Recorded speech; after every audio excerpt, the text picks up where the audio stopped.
Kahit may problema sa paligid niya. May unan pa siya, may kutsyon. Pwede namang sumandal na lang siya sa matigas na sandalan, but may kutsyon pa, may unan. Jesus is teaching us. Kung nakaka-afford ka ng kutsyon, maglagay ka para hindi matigas.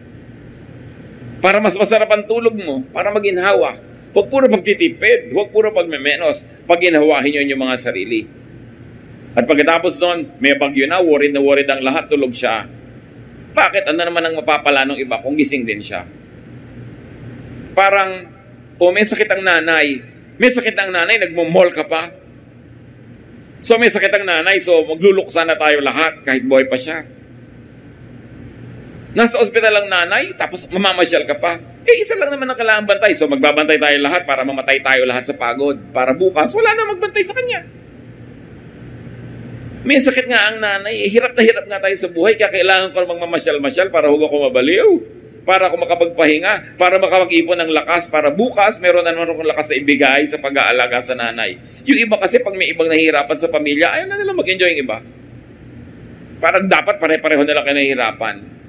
But the Lord says, what practical help will suffering give to other people when you may be exempted from that suffering so you can rest, so you can be strong, and next time around, you can be the caring and the giving one. Huwag masyadong masentimiento. Meron pa na, hirap na hirap ang tatay niyo sa pagtatrabaho abroad, hindi tayo kakain ng masarap. Kaya nga siya nagtatrabaho para pagandahin yung buhay ng pamilya, basta hindi ba sila nag-aakasaya? Hindi sila wasteful? Di ka gagalak doon, nagtatrabaho na yung anak niya masarap ang kinakain, basta't walang sayang at walang luho, lalo't hindi naman kaya.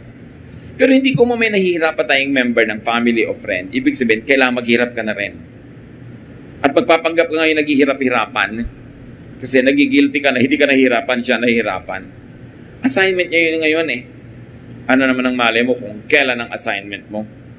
So palakasin mo yung sarili para pag dumating yun, meron kang sapat na lakas.